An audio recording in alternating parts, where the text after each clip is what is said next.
Good morning to all student. हम पढ़ रहे 7th क्लास की history, first chapter tracing change throw and 1000 years, जिसमें हमने मुगल पीरियड के बारे में पढ़ा था। हमने पढ़ा था कि जो हिस्ट्री इसको 3 पार्ट में डिवाइड करते हैं, एंशिएंट, मिडिवल एंड मॉडर्न।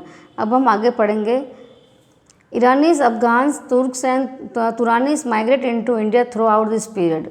उस समय में यहाँ भारत के अंदर ईरानी लोग, अफगानी और तुर्कीज और तुरानी ने यहाँ प्रवास किया था, यानी भारत के अंदर रहे थे। Most of them were Sufi saint and scholars.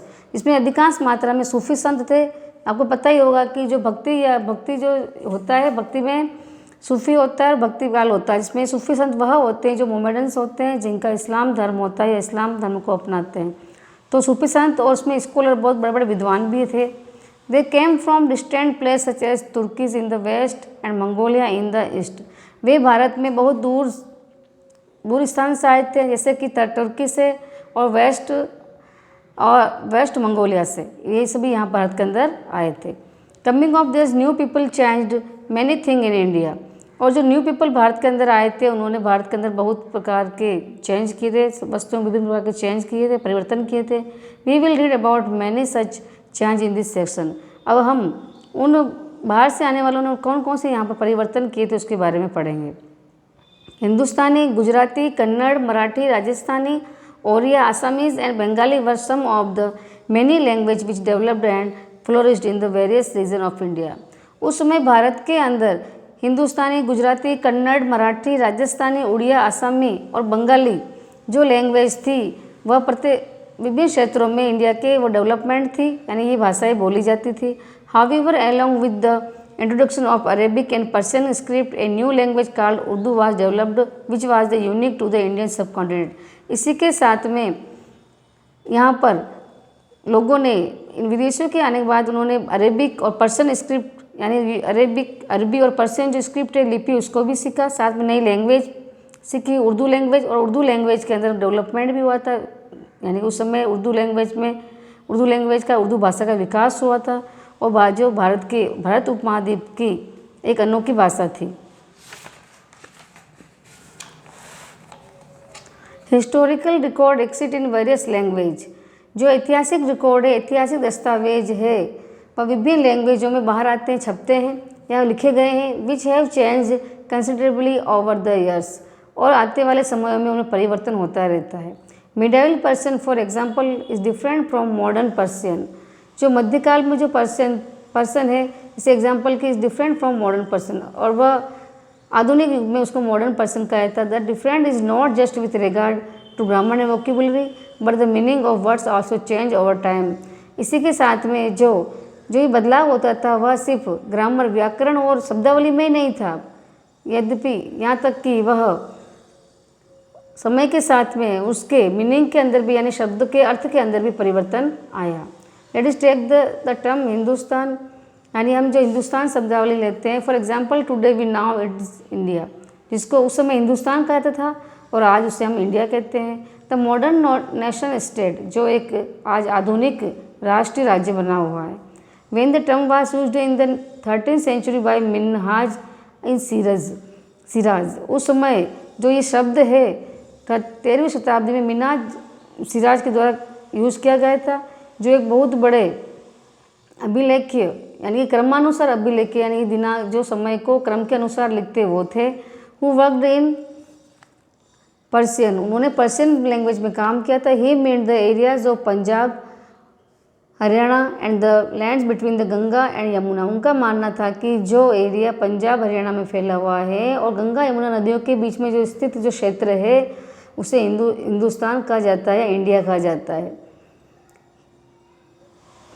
He used the term in political context for land that were a part of region of the Delhi Sultan।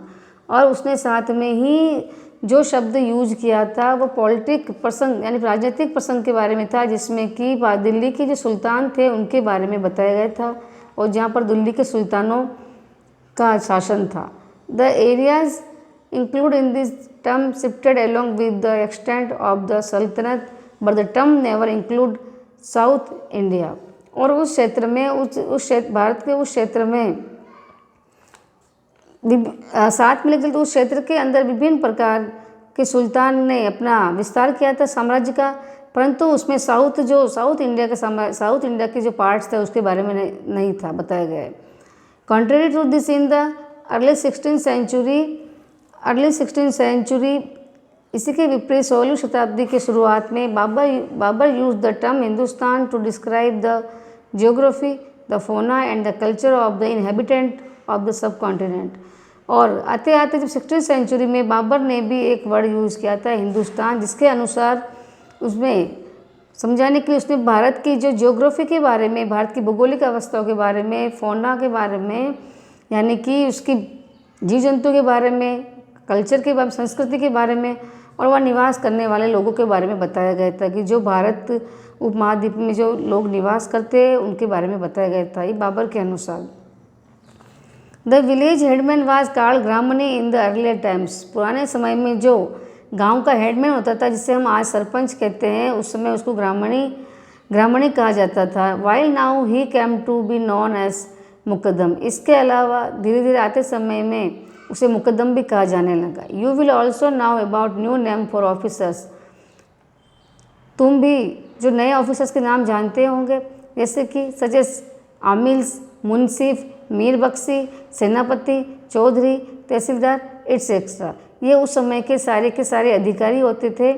In early time the rural were known as raja, nazim, nawab, emperor as padshah and alampana and governor as subedar. और उस समय जो राजा होते थे उन्हें राजा, निजाम, नवाब, impure, पादशाह, आलमपना और governor और सूबेदार के नाम से भी जाना जाता था।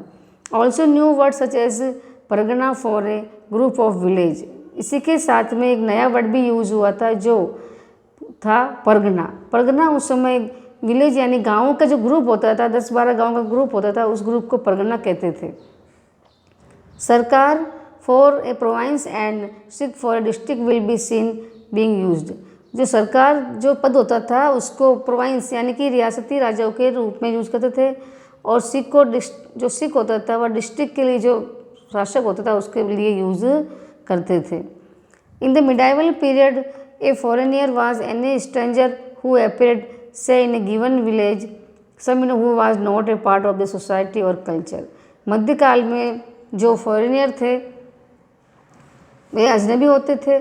से इन गिवन विलेज उनको कुछ गांव दान में दिए थे। सभी who was not a part of the society और कल्चर, कुछ हमारे समाज के और हमारी संस्कृति के कोई भाग नहीं होते थे। In Hindi the term pardesi might be use to describe such a person and in person ajnabi. और जिसको हम हिंदी में परदेसी कहते हैं और पर्सन में अजनबी कहते हैं। A city dweller therefore might have regarded a forest dweller as a foreigner, but peasants living in the same village were not foreigner to each other even though they may have had a different religious or caste background। इसी के साथ में विभिन्न प्रकार के जो pheasant होते थे, किसान वगैरह जो गांव में निवास करते थे, वे एक दूसरे फॉरेनर से जानते नहीं थे। साथ में वे विभिन्न प्रकार के धर्म और कास्ट भी उनसे संबंधित थे। बाकी हम कल पढ़ेंगे।